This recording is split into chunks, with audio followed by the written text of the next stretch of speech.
Good morning, everyone, and welcome to the Thursday, December 12th edition of the MMAOB Daily Podcast. I'm your host, as always, Adam Martin, and I'll be taking you guys through the latest in the world of mixed martial arts.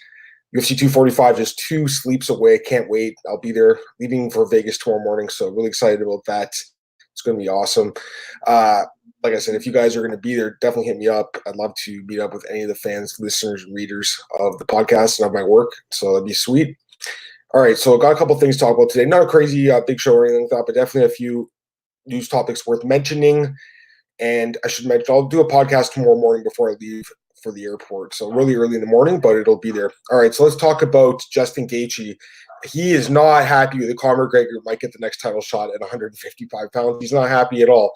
Dana White mentioned yesterday that Conor is likely going to be next in line for a title shot against the winner of Khabib and Tony Ferguson if he beats Donald Cerrone at UFC 246. And, of course, Khabib and Tony still have to fight. So we have no idea how that fight's going to play out. But if Conor beats Cerrone, he's going to put himself in a tremendous position to potentially fight for the UFC Lightweight Championship. And Justin Gaethje is just not happy at all. He went on his Twitter and ripped the UFC, ripped Dana White, called it a crock of shit, saying that he's just not happy about this. I saw Dustin Poirier also tweeted out about this. He's not happy at all either.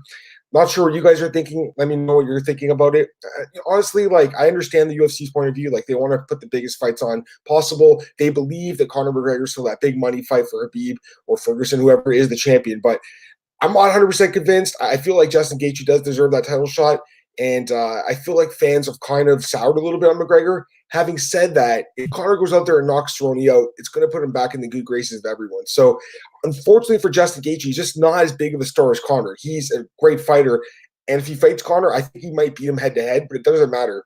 The UFC looks at Conor as their huge money machine. And if he goes out there and beats Cerrone, even though Justin Gaethje just did the same thing, I feel like Conor's going to leapfrog him. And according to Dana White, Conor originally wanted Jorge Masvidal.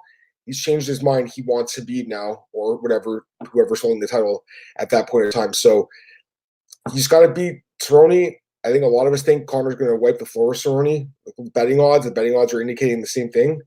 And if Conor wins that fight, I'm pretty sure he's going to call out for the title, and I think he's going to get the title shot. So if you're Justin Gaethje, what do you do? Because he hasn't fought since September. He beat Cerrone. He's on a 3-fight win streak. Also beat Barboza and Vick by knockout. I think he has to take another fight. And unfortunately, he might have to fight Dustin Poirier again, even though Poirier's coming off a loss to Khabib and Gaethje's already lost to Poirier. I think it's a rematch that does make sense. We'll see what happens. But if I'm Gaethje, I got to take another fight, especially if Conor gets that title shot. You can't just sit around waiting for another year. I understand why he'd want to. He wouldn't want to risk losing. But we've seen time and time again, guys, they wait, they never get that title shot. Or if you look at Colby Covington, perfect example. He beats RDA. He wins the interim belt last June 2018. He's finally fighting for the belt in December 2019. It took him over a year and a half. So if I'm Justin, I'm taking another fight, and it might have to be Poirier. I don't know who else is available. Maybe the winner of Felder and Hooker at that point, but he's going to have to fight again, unfortunately, if Conor wins. And of course, if Conor loses to Cerrone, that wipes him out of the title picture at 155 and 170. And at that point, I think Conor would just be fighting Nate Diaz in a trilogy fight, which is still a fight I think will happen at some point. But yeah, if I'm Justin, I'm probably going to try getting another fight. Again, I understand he wants to sit and wait and hopes he can get another title shot, but that rarely works out in this sport. All right, a couple other things here. Colby Covington was kind of like the star, I guess, or not the star if you don't like him, but they did interviews yesterday with the champions and the challengers ahead of UFC 245. And Colby Covington, he came to the interview room with this orange colored suit. I think Mark Raimondi called it a salmon colored suit, and he was slamming the nerds and virgins, and he wasn't pleased with everything. He was just kind of being a jerk, playing that heel role. I like Colby. I think he's great. I think he's funny. He reminds me of Chael Sonnen a lot. Just, I guess, a little bit more harsh, but he does, and not as funny. Chael is really, really witty. But I think Colby's good. I think we need people like him. We can't just have nice guys or mean guys. We need someone in between. And Colby's like that funny jock jerk guy. So I personally do think he's good for the sport, but I can see why people don't like him. But either way, he had a few things to say yesterday. One of them was he doesn't want Dana White putting the belt around him at UFC 245. We know that they've had their run-ins in the past. Obviously, Colby went to that casino, I think it was last year, or maybe it was earlier this year anyways. He called out Dana White with the video camera in his face, ended up getting a title shot later on. But He doesn't like Dana White. Dana White doesn't like him either. Not only that, but it looks like, man, there's a lot of guys at ATT that do not like Colby Covington as well. He's just not well liked in general right now. So again, I think he's funny. I think he's good for the sport, but not everyone does. So he's kind of one of those guys that you love or hate. I don't think there's any in between with Colby Covington. There's no one that's like, yeah, he's okay. I feel like either people are like, yeah, he's great, or he sucks. But the one thing I'll say about Colby is, even if you don't like him, you have to respect the fact that this guy is an incredible fighter. Like, he's really good, and his skills are just fantastic. Like, you look at his win streak right now; it's amazing. He's got the one loss in his career. He lost to Worley Alves. He had a broken. Can't remember what it was, but he was injured going into that fight, and he took the fight because he needed money. And at that point in time, he was not making much money. It was his fourth fight in the UFC. Since then, he's on a 7-fight win streak. And look at the names: Bobby Lawler, RDA, Damian Maia. Like, these are big names, top 10 guys in the division. So even if you don't like his shtick, you got to respect the fact he's a good fighter. The problem with MMA is, and just sports in general, when people don't like someone, they kind of get like, they just ignore the fact that these people are good athletes. So Colby's a perfect example of this. You don't like him, so you bet against him. He's still the underdog right now. Go back and watch the podcast the other day. Me and Cole both picked Colby. We both think he's going to be useful. We'll see what happens there. I mean, it's a close fight, obviously. But I think people are just kind of writing him off because they don't like him. But I think you have to like look at things objectively. And even if you don't like him or you like him, you got to respect the guy's fighting skills. All right, Kenshiro Ryo Doju, a couple of questions here. Justin only has 3 wins after 2 back-to-back losses. Most people need 10 to 12 wins lightweight before becoming a network contender. Says Khabib, as Tony Ferguson. Justin needs to calm his mandates down. You know what? It's a great point. I mean, Tony Ferguson's been waiting forever for this title shot. Now, to be fair, he's been injured a few times. Like, he was supposed to fight Khabib last year. He got hurt. It wasn't his fault. He tripped over that television cable and blew his knee out. It sucks, but it happened. And Al Iaquinta ended up getting a shot. Al jumped in at short notice, obviously, and he fought a good fight, lost. But I know what you're saying. I agree with you. I think Justin probably doesn't need to get another win. I mean, I don't think being Cerrone should necessarily get you a title shot. But at the same time, like, why would Conor being Cerrone get him a title shot? Like, that's why I think where Justin's frustration comes in. So great point. You're right. A lot of guys do need a long win streak to fight Khabib. Like, I think Poirier had won like 6 straight fights before he got the title shot. But the thing is, I think Justin's just pissed that if Conor wins one fight against a guy he just knocked out and he gets a title shot, he's going to be upset about that. And I think that's very understandable. Yes, very good point that you're saying there, Dojo. Okay, a couple other things here. Jose Aldo. He's cutting down the bantamweight, as we all know, for the first time. He says the weight cut's been easy. So we obviously have seen the pictures. A lot of people don't like what they've seen. Darren Till was out there. He's saying that he looks bad. Then you got Conor McGregor on the flip side saying he thought he looked really good, and he said he was cutting the right way. So I've seen a lot of people just go on both sides of the spectrum on this one. We'll have to wait till tomorrow morning. They're going to be weighing in. We'll see what happens there. He's obviously probably – okay, it looks like he's going to make weight. I wouldn't say obviously, but it looks like he's going to make weight. Like, all indications are he's – going to make the weight, fine. We'll see how he performs in the fight. That's the other question, like, how draining is he going to be? But yeah, right now it looks okay. So a lot of people saying this weight cut's going to be the biggest factor in this fight. If Marlon Moraes wins, and he is favored to do so, if he wins, it's because he's a better fighter. I don't think it will have as much to do with the weight cut as a lot of people think. But personally, if you guys watch the podcast the other day, I think Aldo might win this fight, guys. I think people are writing this guy off way too soon. He's a longtime champion in the sport, one of the greatest fighters of all time.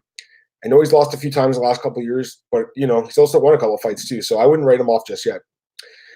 Speaking of weight cutting, Cynthia Calvillo, she missed weight a couple times at 115. She's got to move up in weight, and she admitted this yesterday on the Sirius XM show. She says she's likely going to move up to 125. At this point, I mean, I don't even think it should be likely. She has to move up. UFC's going to cut her if she doesn't move up. So this is her last chance. I think 125 might be a better weight class for her. A lot of times fighters move up in weight, and they end up performing better. So it's Calvillo's case. I think she really was draining her body to make that weight cut, and she didn't even make the weight. So yeah, I think moving up is obviously the right call. There's a lot of good fights for her at 125. She's lucky there's a 125-pound weight class. That's the other thing. Like, a few years ago, there was no 125-pound weight class. So these fighters that are starving themselves to make 155 and killing themselves, 115 and killing themselves on the scale, they have 125 right there. So she should move up. Yeah, I mean, if she ended up getting a title shot, it should be fighting Valentina. That's a really tough fight, but still, it's better than going down to 115 and weighing in at 120.5, which isn't even close.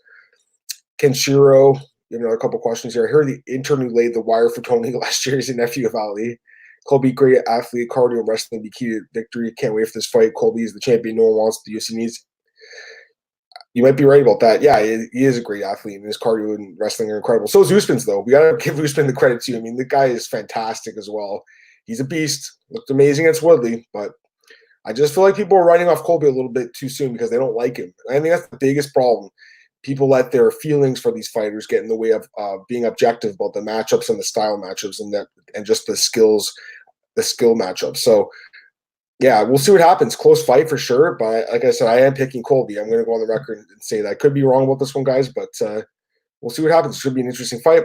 A couple of things here at Leon Edwards. Dana White thinks Leon Edwards is going to be the next big star for UK MMA.